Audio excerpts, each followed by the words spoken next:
కాళేశ్వరం ప్రాజెక్టుపై ఘోష్ కమిషన్ నివేదికపై అధికార పార్టీ ఏం చేయబోతోంది? చర్యలు తీసుకోవడంలో వాయిదా వెనుక వ్యూహాత్మకంగా వ్యవహరిస్తున్నారా? ఘోష్ నివేదికపై చర్చలో కేసీఆర్ను అసెంబ్లీకి పిలిపించాలని టార్గెట్ పెట్టుకున్నారా?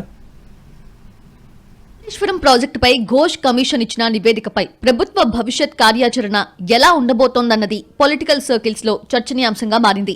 ఇప్పటికే జస్టిస్ పినాకీ చంద్రఘోష్ కమిషన్ నివేదికపై కేబినెట్ లో చర్చ జరిగింది. కానీ పీసీ ఘోష్ నివేదికపై ఏం చేయాలి, చర్యలు తీసుకోవడం ఎలా, ఇలాంటి అంశాలపై ప్రభుత్వం తక్షణ నిర్ణయం తీసుకోకపోవడం వెనుక వ్యూహం ఉన్నట్లు తెలుస్తోంది. అయితే అసెంబ్లీలో కమిషన్ ఇచ్చిన 665 పేజీల నివేదికపై చర్చ నిర్వహించాలని ప్రభుత్వం ఇప్పటికే నిర్ణయించింది. ఈ విషయాన్ని స్వయంగా సీఎం రేవంత్ రెడ్డి కూడా చెప్పారు. అన్ని పార్టీలకు స్వేచ్ఛగా అభిప్రాయాలు చెప్పడానికి అవకాశం కల్పిస్తామన్నారు. అటు శాసన మండలిలో కూడా నివేదిక పెట్టి సభ్యులందరికీ కాపీలను అందించిన తరువాతే చర్చ పెట్టాలని ప్రభుత్వం భావిస్తోంది. కాళేశ్వరం కమిషన్ పై అన్ని విషయాలపై చర్చించేందుకు ప్రత్యేకంగా అసెంబ్లీ సమావేశం ఏర్పాటు చేయాలని నిర్ణయించింది.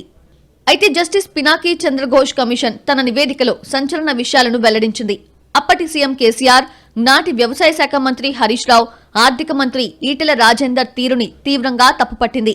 మంత్రులే కాదు, అధికారులు కూడా బాధ్యతగా వ్యవహరించలేదని స్పష్టం చేసింది. మేడిగడ్డ, అన్నారం, సుందిల్లా బ్యారేజ్ల నిర్మాణం నుంచి అంచనాల సవరణ, బిల్లుల చెల్లింపు సహా అన్ని కల్వకుంట్ల చంద్రశేఖరరావు కనుసన్నల్లోనే సాగాయని కాళేశ్వరం కమిషన్ తేల్చి చెప్పింది. దాంతో బీఆర్ఎస్ నేతలపై ఎలాంటి చర్యలు తీసుకుంటారన్నది ఉత్కంఠ రేపుతోంది.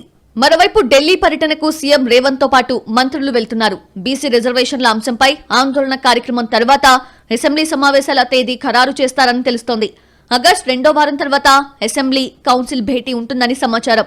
ఘోష్ కమిషన్ లో మాజీ సీఎం కేసీఆర్, హరీష్, ఈటెల పేర్లు ఉండటంతో కేసీఆర్ ను అసెంబ్లీకి పిలిపించే వ్యూహంలో సర్కారున్నట్లు కనిపిస్తోంది.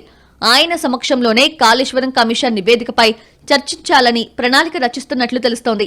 అయితే కేసీఆర్ సభలోకొస్తే ఒక వ్యూహం, రాకుంటే మరో వ్యూహం అమలు చేయాలన్నది సర్కార్ ఆలోచనగా చెప్తున్నారు. ఎలాగైనా బీఆర్ఎస్ పార్టీని ఇరుకున పెట్టే ఎత్తుగడలో కాంగ్రెస్ ఉన్నట్లు కనిపిస్తోంది. అయితే కాళేశ్వరంపై గతంలో సీఎం హోదాలో కేసీఆర్ అసెంబ్లీలో ప్రెజెంటేషన్ ఇచ్చారు. ఇప్పుడు అదే సభలో కాళేశ్వరం ప్రాజెక్టుపై ఘోష్ ఇచ్చిన నివేదికపై కేసీఆర్ సమక్షంలోనే చర్చించాలనేది ప్రభుత్వం ఆలోచనగా తెలుస్తోంది. ఇన్నాళ్లు కేసీఆర్ అసెంబ్లీకి రాకపోయినా ఘోష్ నివేదికపై చర్చ నేపథ్యంలో ప్రత్యేక సమావేశం పెట్టి మాజీ సీఎంను సభకు రప్పించాలనేది ప్రభుత్వ ఎత్తుగడగా కనిపిస్తోంది. మరి ప్రభుత్వ వ్యూహాలు ఏ మేరకు ఫలిస్తాయో చూడాలి.